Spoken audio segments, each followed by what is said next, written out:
Hi, good morning. Today, in this segment, I would like to discuss about interdependence. In other words, relational inclusion. We all become brothers and sisters, as St. Francis of Assisi puts it in the Canticle of the Sun: brother sun, sister moon, brother wind, sister water, brother fire, mother, sister earth, brother wolf and sister lamb. It's all relational inclusion. We become one family. We are interdependent. So today I would like to discuss the ecological perspective of interdependence. The phrase, we are all connected, comes to mind not as sentimental statement, but an ecological truism. Living things rarely exist in isolation. They usually depend on other organisms for many things. Biologically, the interdependence extends further and is particularly noticeable among plants and animals. The interdependence of plants and animals have evolved over millions of years and changed drastically many times. Plants are able to make their own food, but they need the sun's energy. Plants give off oxygen.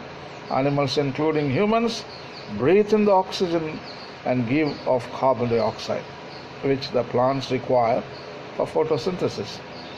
Plants depend on the waste and decomposed bodies of animals and other organic material to provide nutrient minerals for use in photosynthesis. Flowering plants depend on bees, birds, and mammals to aid them in reproduction by spreading pollen or dispersing seeds. Herbivores depend on plants for food, and carnivores depend on herbivores for food. Ecosystems are great networks of interdependence. In some cases, interdependence can be seen microscopically.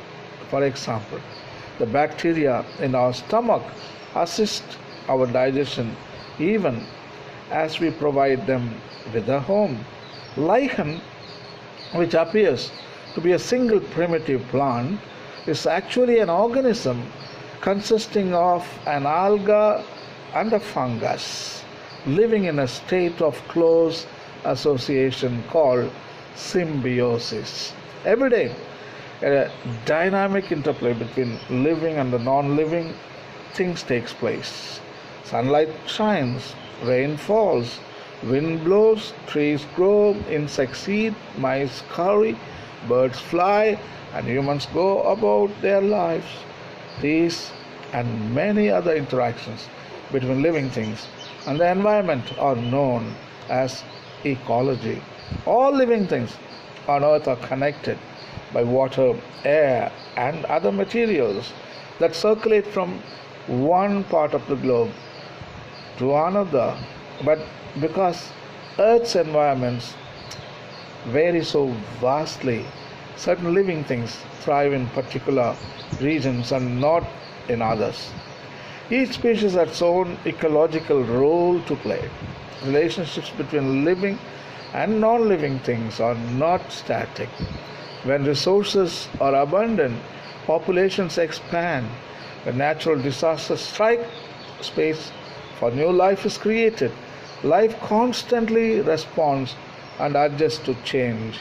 For example, African baobab tree serves as a habitat for dozens of animals, each occupying a different niche in the giant tree.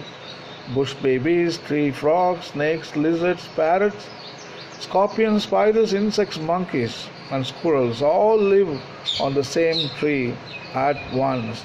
A hornbill, the bird, lays eggs in one cavity in the huge tree's trunk, an owl in another, while a stork makes their nest from sticks on an outer branch. The baobab's flowers are pollinated by fruit bats and bush babies. Elephants and baboons eat the fruit. Giraffe nibble on the leaves.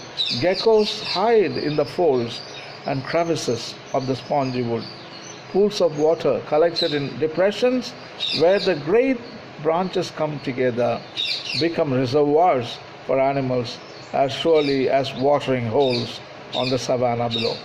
The ability of an ancient baobab to provide niches for so many creatures has given it a reputation as the original tree of life. The Buddhists call this phenomenon codependent rising. Codependent arising. When sun rises, green shoots appear, leaves unfurl, flowers bud, and fruit is formed. With the sun, birds rise. With the sun, people rise. All rise together. Everyone's rising depends on everyone else's rising. When Buddha understood this, he was enlightened and attained nirvana, a state of liberation. But he said that there can be no nirvana for one person until all beings are enlightened. We rise and fall together. Ultimately, we all sink or swim together. We are interbeings.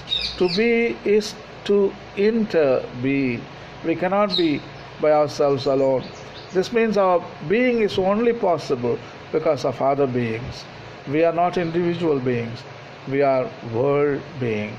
In parts of Africa, there is a word called Umbutu, meaning we are. There is no such thing as I am, nor it is. Always we are. We are a web of relationships. It does not just refer to humanity. It means the whole of existence together, interlinked, totally connected. Anthropocentrism has dismissed any notion of interdependence. On the one hand, Homo economicus, that is, economic man, dear to neoliberal economists, is an under-socialized loner concerned only with maximizing his or her own preferences in order to become better off. He thinks about only man and no creation.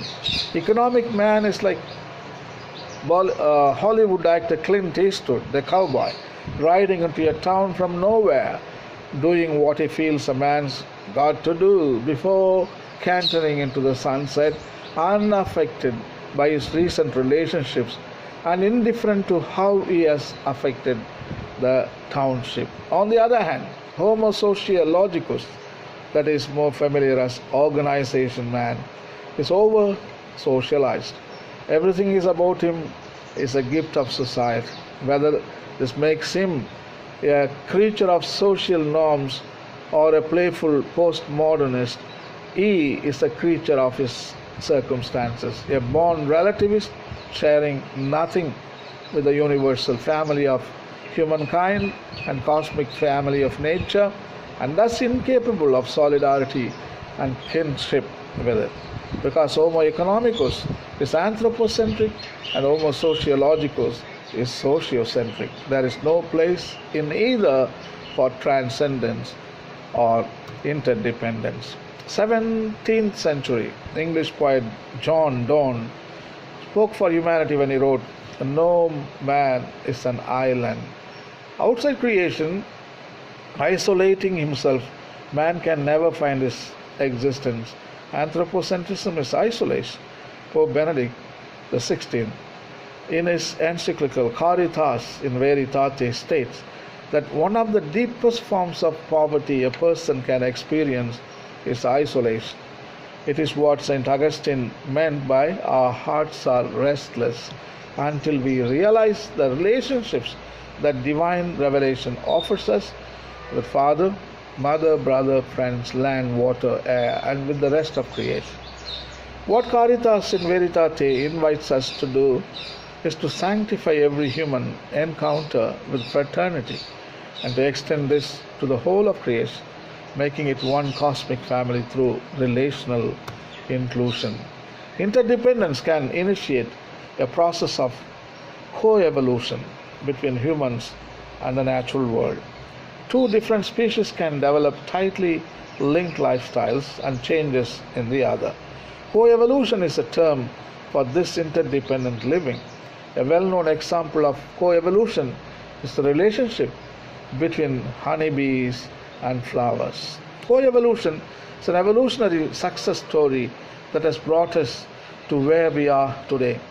In co-evolution, we find our food, find our medicines, find our animals, find our plants, and find our relationships.